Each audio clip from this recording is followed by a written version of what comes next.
झील में पानी बरसता है हमारे देश में, खेत पानी को तरसता है हमारे देश में, जिंदगी का हाल खस्ता है हमारे देश में, दूध महंगा खून सस्ता है हमारे देश में। देश ये कैसा बनाया आपने, लूट कर पैसा बनाया आपने। देखिए जलते दिए भी बुझ गए, अजब दीपक राग गाया आपने। प्रधानमंत्री जी की सैकड़ों बार थपथपाई गई मेज के बीच अंतरिम बजट पेश किया गया और बड़े बड़े दावे किए गए। देश ये कैसा बनाया आपने, लूट कर पैसा बनाया आपने। देखिए जलते दिए भी बुझ गए, अजब दीपक राग गाया आपने। मैम,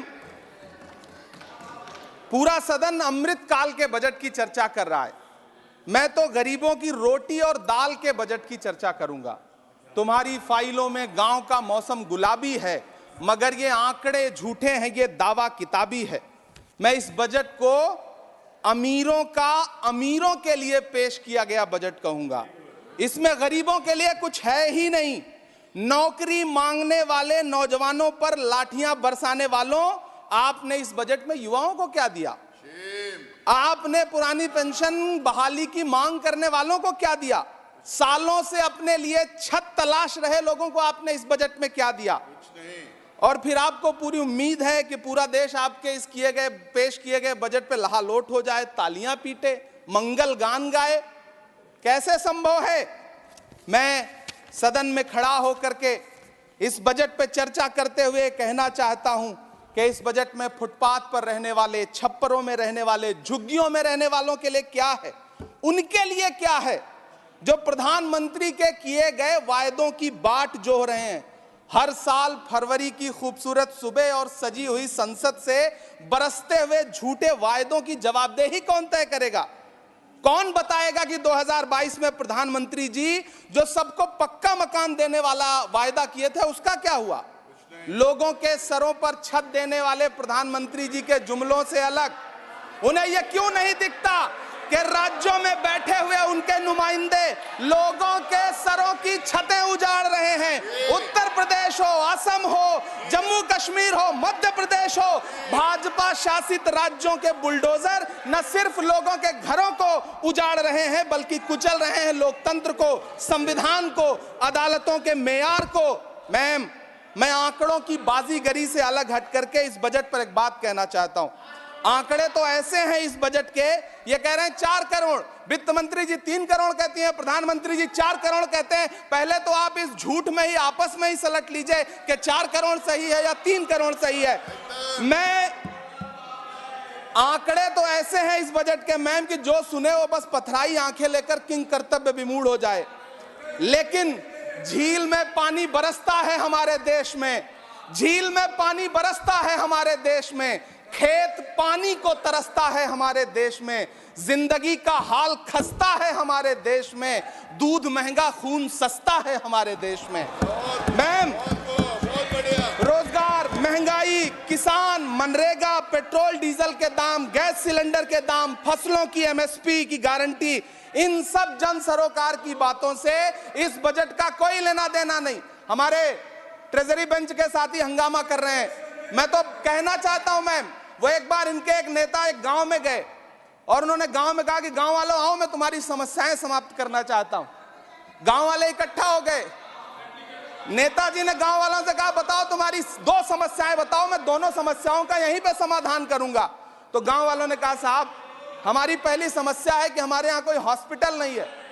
तो नेताजी ने मोबाइल निकाला, कहीं फोन मिलाया और मिला के फोन पे पता नहीं क्या कुछ कहा कि यहाँ गांव में हॉस्पिटल नहीं है, हॉस्पिटल तुरंत, यहाँ हॉस्पिटल चाहिए। गांव वाले खुश हो गए कि 1 मिनट में यहाँ हॉस्पिटल आ रहा है।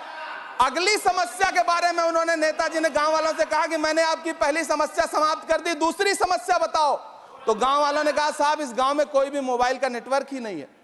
ये है इनके काम करने का तरीका, ये है झूठ बोलने का तरीका। इन्होंने वायदे किए बड़े बड़े, जो 10 साल के इनके वायदे हैं मैं उनके बारे में बात करूंगा। वायदों से ज्यादा इनके नारों पे बात करूंगा। पहला नारा था बहुत हुई महंगाई की मार, अब की बार मोदी सरकार। आइए इस नारे की समीक्षा करते हैं। पेट्रोल, डीजल, गैस, ये तो बड़ी बड़ी बातें हैं। आटा, चावल, दूध, दही, पनीर, छाछ, सब चीज पे जीएसटी। अरे ये फिल्में टैक्स फ्री करने वाले लोग कफन तक पर जीएसटी लगा रहे हैं और ये गरीबों की बात करते हैं। मैम ये सरकार झूठ की सरकार है। ये सरकार के जितने दावे हैं सब खोखले हैं। आज प्रधानमंत्री जी कह रहे थे सबका साथ सबका विकास। ये कैसा सबका साथ सबका विकास है कि मौलाना आजाद नेशनल फेलोशिप आपने बंद कर दी, आपने माइनॉरिटी डिपार्टमेंट का बजट घटा दिया। आप कह रहे हैं सबका साथ सबका विकास। आप बात करते हैं बेटी बचाओ बेटी पढ़ाओ।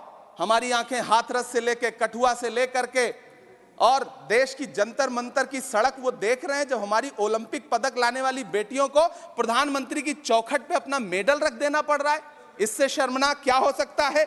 मैम कृषि विकास दर जो 2014 में 4.6% थी, इस वर्ष गिरकर 1.8 कैसे हो गई?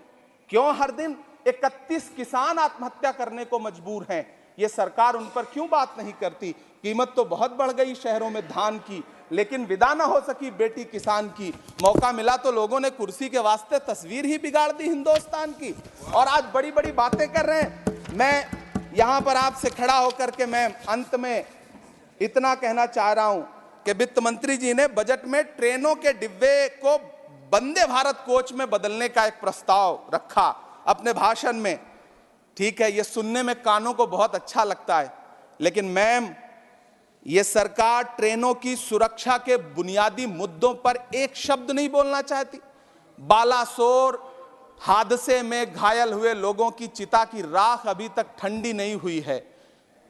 वंदे भारत के वीडियो पोस्ट करने वाली ये सरकार कभी भारत की जनरल डिब्बों की, रेलवे के स्लीपर क्लास डिब्बों की वीडियो अगर पोस्ट करे ट्विटर पे तब समझ में आए। बिहार से, इलाहाबाद से, लखनऊ से दिल्ली आने वाली, मुंबई जाने वाली ट्रेनें देख लीजिए, उनकी हालत देख लीजिए, तो आपको लगेगा कि ये वही ट्रेनें हैं। आज स्थिति ये है कि रेलवे स्टेशन तो छोड़िए, रनवे पर खाना खिला रही हैं आपकी प्राइवेट एयरलाइंस। अभी आपने जुर्माना लगाया है, नोटिस दिया है एक एयरलाइंस को। यह स्थिति आपने करके रख दी है ट्रेनों की, एयरलाइंस की। ऐसे में मैम कागजों पर तो आप कितना भी वंदे भारत और बुलेट ट्रेन सर पर दौड़ा लीजिए, लेकिन असल में भारत की ट्रेनों की डिब्बों की सवारियों की हालत देखने लायक है। अगर सरकार खुली आंखों से उसे देखना चाहे तो देखे और उनकी स्थिति सुधारे। आज अपने प्रधानमंत्री जी ने अपने भाषण में यहां खड़े होकर कई बार न्यू मिडिल क्लास की बड़ी चर्चा की, न्यू मिडिल क्लास जनरेट करेंगे। लेकिन मैं तो यहां खड़ा होकर के सरकार से कहना चाहता हूं कि न्यू मिडिल क्लास का जुमला अपने पास रखिए। यह बताइए कि जो पुराना मिडिल क्लास है उसके साथ आप कैसा व्यवहार कर रहे हैं। आज उसकी स्थिति क्या है?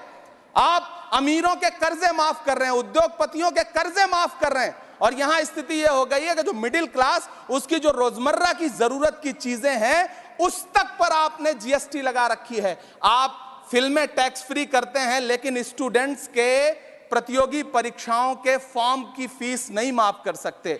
आपको बाकी जगहों पर टैक्स लेना है, हर जगह टैक्स लेना है। मिडिल क्लास से आपका कोई रिश्ता नहीं। मिडिल क्लास तो आपसे कह रहा है कि मोहब्बत भाईचारे के दीवाने दिन ही लौटा दो, वो सस्ती दाल सब्जी के सुहाने दिन ही लौटा दो। ये अच्छे दिन तो अंबानी अडानी को मुबारक हो, हमें ऐसा करो साहब पुराने दिन ही लौटा दो। वो पुराने दिन जो बहुत अच्छे थे, वो पुराने दिन जहां लोग एक दूसरे से मिलजुल करके रहते थे। मैम इलाहाबाद, दिल्ली, कोटा जैसे शहरों में छोटे छोटे कमरों में अभावों के साथ पढ़ाई कर रहे युवा किताबों के साथ गल चुके हैं। उनके हिस्से अधेड़ अवस्था तो आई है, लेकिन नौकरी और रोजगार नहीं आया। हर साल 2 करोड़ नौकरियां देने का दावा करने वाली ये सरकार 10 साल में युवाओं को नौकरियां नहीं दे पा रही है। 20 करोड़ नौकरियों का बोझ है इस सरकार के कंधे पर, और 2024 में देश देखेगा कि उन्हीं 20 करोड़ नौकरियों के बोझ तले दबकर बैठ जाएगी ये सरकार। ये देश देखेगा, क्योंकि जिस ओर जवानी चलती है उस ओर जमाना चलता है। देश का युवा नाराज है, देश का युवा गुस्से में है। ऐसे में उसकी पीड़ा को इस बजट में कहीं भी आवाज देने की कोशिश नहीं की गई। मैं आपके बीच खड़ा हूं, मैं तो वित्त मंत्री जी का भाषण सुन रहा था। यह कहा जा रहा था यह अमृत काल का बजट है, यह अमृत काल का बजट है। यह कौन सा बजट है यह बाद में तय होगा, लेकिन मैं इतना जानता हूं कि ये इस सरकार का अंतिम बजट है, आखिरी बजट है। Please conclude इसके your बाद न्याय का बजट पेश होगा, जिसकी इमरान चर्चा जी, राहुल गांधी जी पूरे देश में कर रहे हैं। न्याय का बजट, 5 न्याय, महिलाओं Your के time लिए, is over. युवाओं के लिए, सामाजिक न्याय की बात जिसकी चर्चा पूरे देश में Your time जाकर is के राहुल over. गांधी जी कर रहे हैं, वो न्याय का बजट पेश होगा अगली बार। ये इस सरकार का अंतिम बजट है, अंतिम बजट है। अमृतकाल में गरीबों की रोटी और दाल के लिए इस बजट में Thank कोई you. प्राविधान नहीं आपका है, time- कोई आपका चर्चा time नहीं खत्म हो गया है। है। बहुत बहुत धन्यवाद। Thank you.